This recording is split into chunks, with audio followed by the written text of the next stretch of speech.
이제 가짜 경건과 진짜 경건이라는 말씀의 제목을 가지고 우리 성도님들과 함께 은혜를 나누기를 원합니다. 여러분, 만약에 목회자를 직업군으로 분류한다면 뭐라고 표현을 해야 적합할까요? 이런 질문을 제가 드리는 이유는 제가 얼마 전에 이제 통장 개설을 이 스마트폰으로 하기 위해서 은행 어플리케이션 프로그램을 진행했는데 그 가운데 이제 과정 중에 직업을 선택해야 되더라고요. 대개 이제 목회자라는 직업군이 아예 선택지 자체가 없어요. 그래서 저는 교육을 하니까 아무래도 이제 교육 종사자라고 선택을 하기 마련인데, 한 은행에서는 종교인으로 이렇게 선택을 할 수 있도록 칸을 제공해 주었더라고요. 그래서 이제 아무 생각 없이 종교인이라고 이제 선택을 하고 지나왔는데, 당시에는 그냥 세상 사람들은 우리를 종교인으로 분류하겠구나라고 대수롭지 않게 여겼다가 생각을 지나고 나서 해보니까 좀 뭔가 깨름직하고 마음에 좀 걸리는 듯한 느낌을 받았어요. 제가 그래서 왜 그럴까라는 생각을 곰곰이 해봤습니다. 편의상 하나의 직업군을 분류하기 위함이기 때문에 이 종교인이라고 얘기를 하기는 했겠지만, 세상에서 목사를 종교인으로 분류했다면 카톨릭의 신부도 종교인일 것이고 절에 있는 중들도 종교인일 것이고, 심지어 무속신앙을 하고 있는 무당들도 종교인이라고 선택을 할 것 같아서 이상하게 제가 그게 불편했던 것 같기도 합니다. 그리고 두 번째로는 직업을 가리켜서 종교인이라고 말한다면 좀 적합해 보이지 않고, 실제로 종교를 갖고 있는 우리 모두를 종교인이라고 부르는 것이 더 적합하지 않을까라는 좀 쓸데없는 생각을 좀 하게 되었습니다. 그러다 제가 그럼 대체 목사는 뭐라고 불러야 될까? 이런 생각을 하다가 이제 모든 성도들이 다 만인 제사장으로 불리는 것이 마땅한 시대니까 중세시대처럼 성직자라고 분류하면 안 될 것 같고, 고민을 하다가 원점으로 다시 돌아왔어요. 이 쓸데없는 생각에 종지부가 원점으로 돌아와서 대체 나는 왜 종교인이라고 불려졌던 게 마음에 들지 않았을까? 참 쓸데없는 생각 많이 하고 살죠. 그 원인을 찾아보니까 우리 기독교가 갖고 있는 믿음을 종교라는 단어 하나로 치부한 것이 일단 마음에 들지를 않았습니다. 그도 그럴 것이, 우리는 여타 다른 종교에서 강조하는 것처럼 어떤 수행이나 이런 도덕적인 관점, 율법을 지키는 것, 이런 것에 목적이 있다기보다는 실제적으로는 하나님이라는 그분, 그 신이라는 그분과 함께 관계를 인격적으로 맺는 것에 믿음의 목적이 있게 마련이기 때문에 일반적인 종교 중에 하나로 분류하는 것은 마치 우리의 믿음을 도덕적으로나 혹은 윤리적인 행위로만 제한을 두고 있는 것 같아서 적절하지 않았다라고 생각했기 때문입니다. 아마 여기 계신 여러분들도 기독교를 단순한 종교 중에 하나다라고 생각하지는 않으시리라고 생각합니다.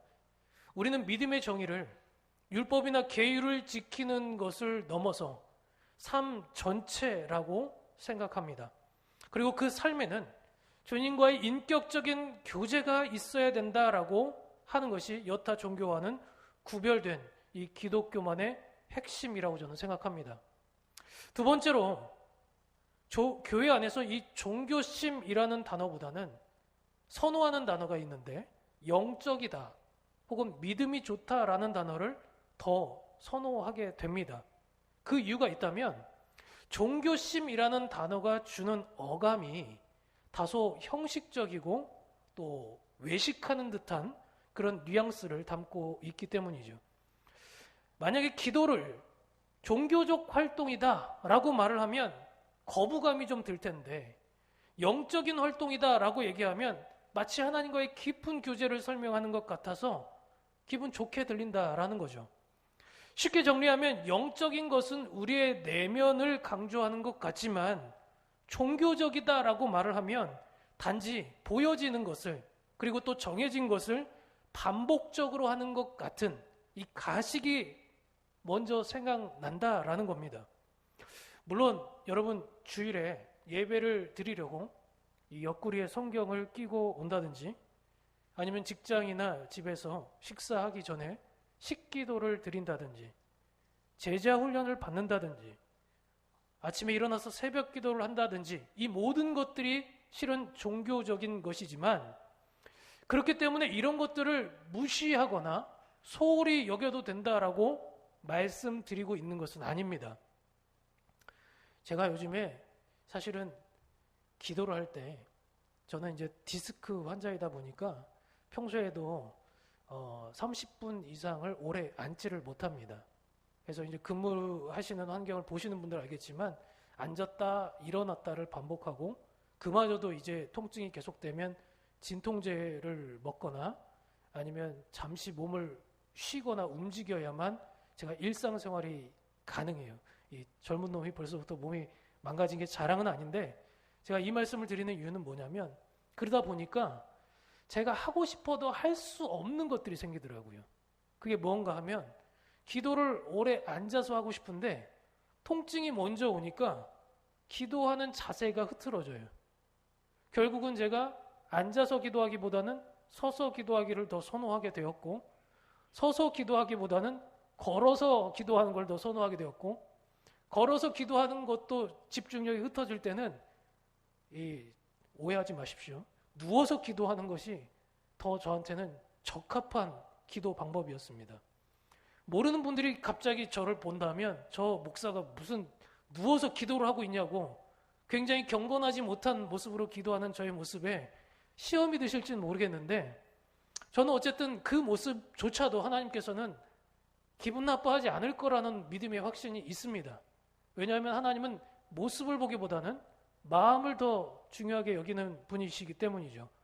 그럼에도 불구하고 제가 여러분들에게 강조드리는 것이 있다면 오히려 요즘에는 이런 마음에 대한 자유함 때문에 형식이 없어져 버리고 신앙생활할 때도 질서가 없어져 버리고 그래서 결국은 스스로의 절제함도 없어져 버리고 이것들이 심화되어지면 나중에는 결국은 내 내용마저도 희석되어져 버리는 이런 악 영향들도 있을 수 있기 때문에 저도 누워서 기도할 때 행여나 잠이 들지 않을까, 행여나 다른 일을 하고 있진 않을까, 주의력이 흩어지진 않을까, 그것에 대해서 더 갑절로 경계를 할 수밖에 없게 되더라고요.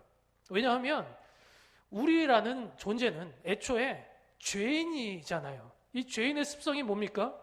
자기 자신을 교묘하게 합리화시키려고 하면서 자신의 나태함이나 타락에 대해서 관대해지려고 하는 습성이 죄인 안에 있다는 거예요.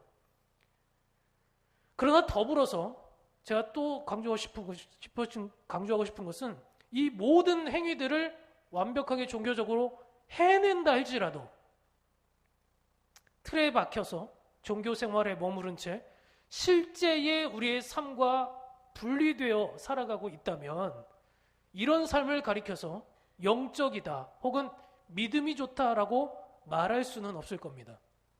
예를 들어 제가 오늘 예배 시간에 설교를 훌륭하게 잘 전달하고 예배를 마치고 집에 돌아가서는 아내와 불화하고 자녀들에게는 폭언을 일삼고 집안일 같은 거는 애초에 거들떠보지도 않고 오늘 내 할 일은 다 마쳤으니 나는 내 스스로 쉬어도 된다라고 나에게 면죄부를 주고 나태하고 방탕하게 살아간다면 이런 목사의 삶을 가리켜 경건하다 말할 수 있을까요?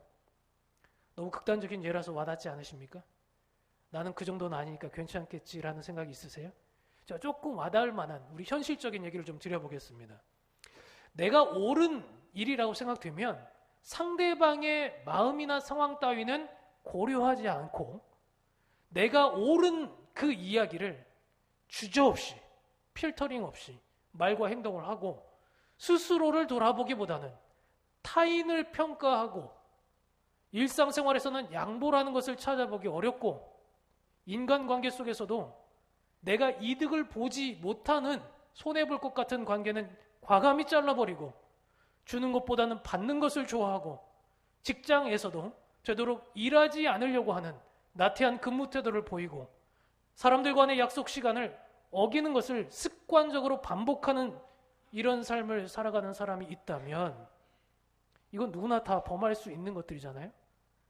그런데 이런 사람이 경건하다 말할 수 있겠습니까? 이런 삶이 영적이다라 말할 수 있을까요? 정해진 날에 예배를 드리고 정해진 금액의 11조를 내고 정해진 시간에 기도를 하고 정해진 만큼의 성경을 읽고 식사 시간마다 거룩하고 경건하게 기도를 하는 이 모든 행위를 저는 무의미하다라고 말하고 싶지는 않지만 우리 안에 진정한 마음이 없다 할지라도 일상생활에 아무런 삶의 변화를 가져오지 않는다 할지라도 형식적이고 반복적이고 심지어 너무나도 잘 해낼 수 있는 그것이 종교행위라는 것을 우리는 항상 경계하면서 살아야 된다라는 것입니다. 그래서 우리는 종교행위라는 그 목적과 자체의 의미를 두기보다는 우리 마음의 중심이 어디를 향해 가고 있는지를 깨닫는 것이 무엇보다 중요하다라고 말씀드리고 싶고 여러분도 아마 이것을 잘 알고 있으실 겁니다. 오늘 본문은 성경의 어떤 본문보다 실은 종교적이다라고 표현할 때 가장 적합해 보이는 본문이라고 생각되어지는데 오늘 본문에서 한글 성경은 종교적이라는 이 표현을 뭐라고 번역했냐면 경건이라고 번역했습니다. 그런데 엄밀하게 따져보면 이 경건이라는 단어는 실은 종교적이라고 번역해야 좀 더 정확한 표현이라고 저는 생각합니다. 대개 영어 성경의 번역본을 보면 경건을 뜻하는 devotion이라는 단어로 번역하지 않고 일반적 종교를 뜻하는 religion이라고 번역했기 때문입니다. 이게 대체 뭐가 중요합니까? 이 단어의 선택이 왜 중요한지를 말씀드리겠습니다. 왜냐하면 이 본문 내용과 아주 밀접한 관계를 갖고 있기 때문이죠. 그건 우리가 앞서 말씀드렸던 내용들처럼 영적이고 경건한 것들은 대개는 자기 개인, 자기 자신의 개인적인 영성과 관련이 있습니다. 그에 반해서 오늘 본문의 공통점을 살펴보면 모두가 다 공동체 활동, 즉 타인, 그리고 드러나 보이는 외부적인 외형적인 모습과 관련이 있다라는 것을 알 수 있겠죠. 그렇다면 여러분에게도 다시 한번 질문 드려보겠습니다. 여러분이 보시기에는 어떤 사람이 경건하고 거룩하다 생각되십니까? 일반적으로 이제 거룩하다, 경건하다라고 말할 수 있는 사람들은 아마 되게 이런 종류의 사람들이 아닐까 싶어요. 말을 함부로 하지 않는 거예요. 그러니까 말을 주저리 말이 많은 사람들인 경우에 가벼워 보이고 왠지 싸 보이고 경건해 보이지 않습니다. 그러다 보면 말이 많으면 실수도 많겠죠. 그래서 대개는 온화하고 좀 조용하고 차분하고 말을 할 때도 좀 이렇게 경박스럽지 않고 긍정적으로 표현할 줄 아는 그런 사람을 경건하다라고 얘기하고 또 그런가 하면 자녀가 대학에 스카이에 붙었어도 유학에 성공했어도 뭐 부장 과장을 승급하고 아주 승진을 훌륭하게 해냈어도 교회에 와서 자랑하지 않는 거예요. 내 자식 자랑하지 않고 사업이 막 승승장구를 달려서 연 매출이 몇십억에 달했어도 그걸 가지고 흥분하지도 않는 거예요. 왜요? 세상 일에 초연한 거죠. 굳이 그런데 더 관심을 가지지 않아도 있으면 있는 대로 없으면 없는 대로 사는 그런 사람들을 우리는 경건하다 생각할지 모르겠습니다. 우리 교회는 어떤지 모르겠지만 여러분들은 어떤 의미에서 그렇게 하고 있는지는 모르겠지만 헌금할 때도 굳이 이름을 쓰지 않아요. 무명으로. 어차피 내가 내는 건 하나님이 알아주실 테니 굳이 주보에 기입하지 않아도 된다라는 아주 담대한 믿음을 갖고 있는 분들, 혹은 TV나 가요를 듣는 것을 즐겨하지 않고 매일 성경 보고 큐티하고 찬양을 듣고 CCM을 듣는 것을 즐겨하는 이런 종류의 사람들을 저는 지금까지 경건하다라고 들어왔습니다. 만약에 이런 삶을 살아간다면, 누가 이렇게 살아가고 있다면 저는 그분의 믿음을 폄하하고 싶지 않습니다. 왜냐하면 굉장히 아름다운 도전이고 대단한 삶이라고 저는 생각됩니다. 그런데요, 이런 말을 제가 전달 드리는 순간에도 우리들 마음속에 어떤 생각이 생기기 시작하냐면, 야, 그거 너무 부담스러운 거 아니냐? 그건 경건한 모습일 뿐 너무 종교적인 것 아니냐? 너무 딱딱하고 경직되어 있는 거 아니냐라고 생각하실지 모르겠어요. 화가 나면 감정이 있는 사람인 만큼 화도 낼 줄 알고, 그러다 보면 욕설도 좀 나오기도 하고, 억울하면 억울함에 대해서 호소도 좀 할 줄 알고, 사람들 간에 좀 융화되려면 수다도 좀 떨 줄 알고, 속으로는 울분이 터져도 온화한 척 그렇게 겸손 떨지 말고 아무 문제 없이 살아가는 척하는 것이 오히려 위선이고 가식 아니냐라고 생각할지도 모르겠어요. 그런데요, 오늘 본문에서 사도 야고보가 말하고 있는 진짜 경건의 모습이 우리가 답답하다 생각했던 그런 사람들의 모습이었다라는 사실입니다. 오늘 본문을 보니까 몇 가지를 특징으로 갖고 있는데, 첫 번째로 혀의 재갈을 채워야 된다. 쉽게 말하면 말 조심해야 된다. 욕을 해도 안 되고, 험담을 해도 안 되고, 음담패설, 화를 내거나 짜증을 자주 낸다든지 이런 모든 것들이 경건함과는 거리가 있다라는 거죠. 말을 할 때에도 심사숙고해서 내가 옳다라고 생각되어지는 일이라 할지라도 상대방을 향한 배려를 먼저 해야 되고, 표현도 온화하고 경건하고, 그래서 사람들의 감정을 쉽게 건드리지 않는, 날서 있지 않는 그런 사람들이 경건함의 표징이라는 거죠. 그런가 하면 고아와 과부를 불쌍히 여길 줄 아는, 자기도 가진 것 없지만 한 푼이라도 아껴서 다른 사람에게 구제할 줄 아는 그런 종류의 사람들. 여러분, 당시에는 고아와 과부는 경제적으로 가장 열악하고 소외된 계층의 사람이었기 때문에 누군가의 도움 없이는 일상을 살아갈 수가 없었습니다. 그래서 어려운 사람을 돕는 그런 사람이 경건한 사람이었던 것이죠. 이렇게 추운 날이면 여러분은 무엇이 가장 먼저 생각나십니까? 따뜻한 걸 먹어야겠다. 보일러를 더 세게 틀어야겠다. 전기장판을 틀어야겠다. 이게 아니라 가끔 이런 날에도 보일러가 없는 집이 있지. 이런 날에도 집이 없는 아이들이 있지. 전기가 들어오지 않는 그런 열악한 데도 있지.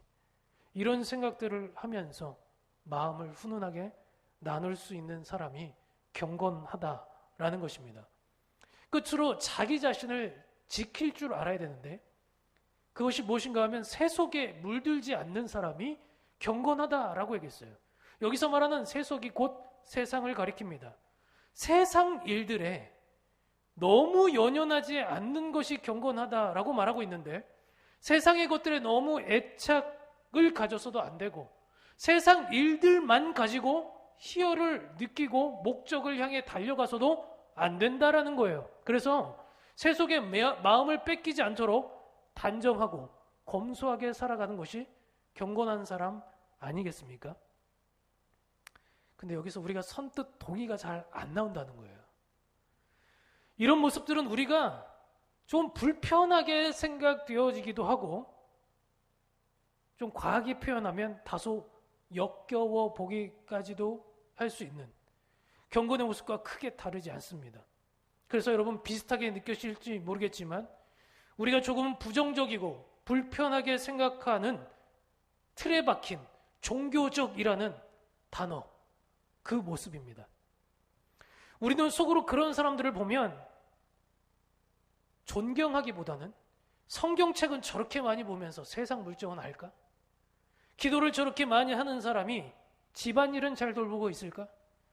구제 헌금하는 것도 좋게 보기보다는 자기를 마치 잘 살고 있으니까 더 돕는 것처럼, 과시하는 것처럼 느껴지고, 괜히 바른 생활하는 사람 옆에 있으면 마음이 편해지기보다는 내가 마치 정죄당하는 것 같이 느껴져서 불편해지는 그런 경험 여러분 해보신 적 있으십니까? 물론 그럴 수 있습니다. 어쩌면 우리가 그렇게 살지 못하기 때문에 더 그렇게 느껴질 수도 있습니다. 그런데 진짜 안타까운 사실은 뭐냐면 우리의 그 의혹, 저 사람이 경건이 가짜일 거야, 저 속빈 강정이야 라고 했던 그 의혹들이 실제일 경우가 더 많다라는 사실입니다. 실제로 겉과 속이 다른 헛 경건의 모습들을 볼 때, 그리고 종교적 행위의 그 삶이 진짜가 아닌 가짜의 삶인 것을 볼 때 우리는 시험 들 때도 있다라는 거죠. 그래서 우리는 그런 많은 종류의 사람들을 이미 봐왔기 때문에 종교적이다라고 말하면 부정적인 의미로 이미 분류해 버린다라는 것이에요. 하지만 야고보 사도는 오늘 말씀을 통해서 참된 경건의 모습 세 가지를 말하고 있는 것이 아닙니다. 다시 한번 말씀드립니다. 오늘 말씀은 참된 경건의 모습은 이런 것이다 라고 세 가지를 말하고 있는 것이 아니다라는 거예요. 다시 말해서 혀를 제갈 먹여서 말을 조심하고 고아와 과부를 돌볼 줄 알고 세속에 물들지 않아서 세상을 멀리하고 살면 그 사람이 바로 경건한 사람이다 라고 말하고 있는 것이 아닙니다. 예배나 성경 공부하는 것보다 구제하고 가난한 사람 돌보는 것이 참된 경건이라는 말이 아닙니다. 말을 많이 하는 것보다 적게 하는 것이 경건한 모습이라는 것이 아닙니다. TV 보기보다 신앙서적 읽는 것이 경건한 것이 아닙니다. 이런 행위를 경건하게 만들 수 있는 아주 중요한 조건이 하나 있다면 그것은 바로 진실한 고백입니다. 진실한 고백이 있을 때 이 모든 것은 진짜가 될 수 있는 것입니다. 이런 것들을 하기 때문에 경건한 것이 아니라 진실한 고백이 있기 때문에 이런 것들이 되어질 수 있다는 사실입니다. 또한 우리가 오해해서 안 될 것이 있다면 성경은 마음이 중요하다라고 말했으니까 행동은 중요하지 않다라고 말하고 있는 것도 아닙니다. 성경은 행동이 중요하지 마음은 중요하게 아니다라고 말하는 것도 아닙니다. 마음과 행동은 아주 밀접한 관계로 엮어져 있기 때문에 마음이 있기에 행동이 있고 행동이 곧 마음을 대변하는 것이라는 절대 나눌 수 없는 불가분의 관계에 대해서 주장하고 있는 것입니다. 그래서 오늘 말씀은 어떻게 살아야 믿음이 있는가 라고 말하고 있는 것이 아니라 믿음이 있는 사람은 어떻게 그 믿음을 표현할 수 있는가를 말하고 있는 것입니다. 그러니까 고아와 과부를 돌아보면 경건하다라는 말이 아니라 우리가 정말 하나님의 은혜를 안다면 이 죄인이 아무 값없이 하나님의 그 핏값 주고 산 그 은혜를 안다면 고아를 돌아볼 수밖에 없다라고 말씀하고 있는 것입니다. 고백 대신 행동을 하라는 것을 강조하는 것이 아니라 진정한 믿음의 고백이 있었다면 삶으로 그 고백을 책임지라라고 권면하고 있는 것입니다. 마음과 행동이 일치하는 진실성, 이 진실성이 바로 오늘 본문의 핵심인 것이죠. 예수 그리스도를 주라고 고백하지만 어려운 사람을 보면서도 도와주고 싶은 마음이 없다면 그는 그 고백이 진정하다고 말할 수 없습니다. 하지만 그와 반대로 그리스도를 향한 믿음의 고백이 없다 할지라도 그냥 선행만 하고 말을 조심하면 그것이 경건하다라고 말할 수 있느냐? 그것도 아닙니다. 행동과 삶의 일관성, 일치, 이 일치를 이야기하고 있는 것이죠. 여러분 성경에 보면 너희 몸을 거룩한 산 제사로 드리라. 이것이 너희가 드릴 영적 예배니라 라고 말씀하셨습니다. 과거에는 피 흘려서 제물을 죽여서 태워가지고 그때그때마다 자신의 지은 죄들을 해결해 왔다면 이제 우리가 살아가는 동안에는 매일매일 나 자신의 삶을 드리는 것, 삶 가운데 예배가 있다라는 사실이에요. 그런데 우리는 자꾸 착각을 해요. 교회를 다녀왔으니까, 예배를 드렸으니까, 성경을 몇 장 읽었으니까, 기도를 몇 분 했으니까, 구역 예배를 드리고 가정 예배를 드렸으니까, 제자 훈련을 수료했으니까 난 영적이겠지. 그렇지 않아요. 그렇지 않아요.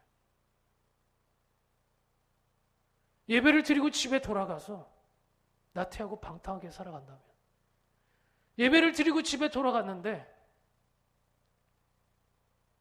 아내와의 관계가 좋지 못하다면, 직장에서 직장 생활을 성실하게 하지 못한다면 이 예배는 거짓입니다.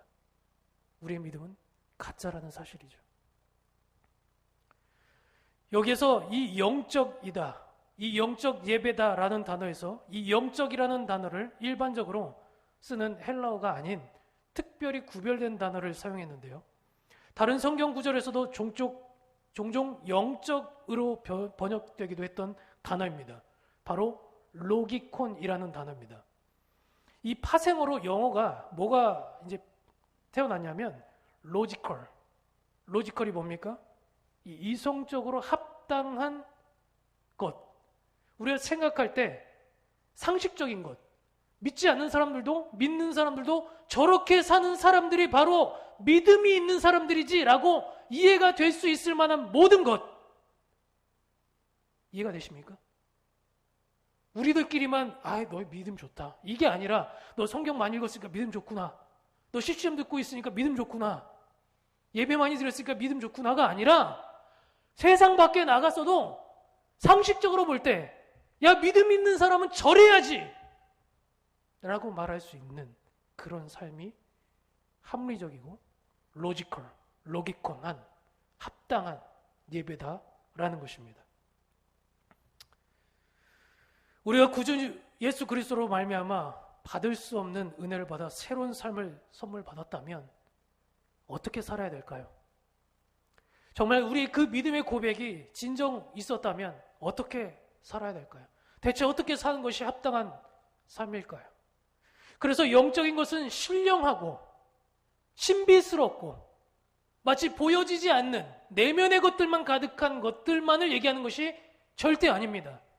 오히려 우리가 소홀해질 수 있고, 그래서 무가치하다고 여겨질 수도 있고, 나태해질 수도 있고, 그래서 보이지 않는 곳에서는 무너질 수도 있는 가장 일상적이고 반복되어질 수 있는 평범한 우리의 삶, 우리의 영역, 가정, 직장, 때로는 학교, 이런 우리의 일터, 교회만이 아닌 우리가 땅을 밟고 있는 매일 가고 있고 매일 행동하고 있고 매일 마주하고 있는 그 자리가 바로 영적인 자리가 되어야 된다라는 고백인 것입니다. 그래서 말을 함부로 하지 않고 경솔히 하지 않고 마치 이 세상에서 영원히 살 것처럼 가치관을 두지 않고 살아가야만 한다라는 것입니다. 따라서 진정한 경건이란 특정한 행동을 가리키는 것이 아니라 진실함, 그리고 일관성 있는 마음과 행동의 일관성을 말하고 싶습니다. 마음으로는 다른 생각을 품고 있으면서도 타인 앞에서는 온화한 척, 마음으로는 다른 생각을 품고 있으면서도 보이는 자리에서는 성실한 척, 마음으로는 다른 생각을 품고 있으면서도 예배의 자리에서는 열심인 척 해서도 안 된다라는 것입니다. 말씀을 정리하겠습니다. 우리는 신앙이든 성경을 바라보는 해석적 관점이든 극단적인 선택을 해서는 절대 안 됩니다. 어떤 사람은 너무 신령한 것들만 찾아다녀서 기도원으로 산으로만 돌아다녀요. 부흥 집회만 따라다녀요. 오죽하면 이런 유의 삶을 예전에 뭐라고 비하했냐면 할렐루야 아줌마. 할렐루야 아줌마. 집회마다 따라다니면서 할렐루야 할렐루야 아멘만 막 외치고 다녀요. 겉으로 보기에는 영적이고 경건해 보일 수 있겠죠. 근데 집에 와서 보면 애들은 방치되어 있고 남편 밥도 안 차려주고 설거지는 가득 쌓여 있고 일상생활이 되질 않아요. 과연 이런 삶을 영적이다 말할 수 있을까요? 그런가 하면 너무나도 마음이 뜨거운 나머지 내 삶은 무너져도 된다. 경건의 모습은 없어도 된다. 형식 같은 거 깨어버려도 된다라고 너무 자유하게 살아가는 사람들도 있습니다. 이 양극단에 처한 모든 모습들을 우리는 경계해야 합니다. 종교적인 형식만 있는 것도 거룩한 삶이 아니고 뜨거운 마음만 있는 것도 거룩한 삶이 아닙니다. 바라기는 가슴은 뜨겁게, 머리는 냉철하게, 또 우리의 손과 발, 삶은 아는 대로 행할 수 있는 개성의 모든 성도들이 될 수 있기를 주님의 이름으로 축복합니다. 기도하겠습니다. 하나님 아버지 감사합니다. 아버지 오늘 말씀을 통해서 진정한 우리의 삶의 경건이 어떤 것이며 우리는 어떤 영역에서 경건해야 될지 스스로 한번 돌아볼 수 있는 좋은 계기가 되기를 원합니다.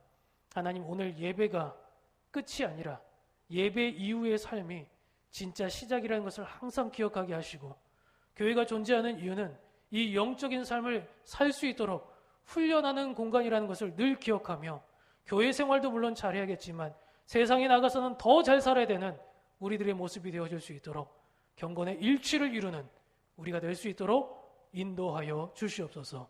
예수님의 이름으로 감사하며 기도합니다. 아멘.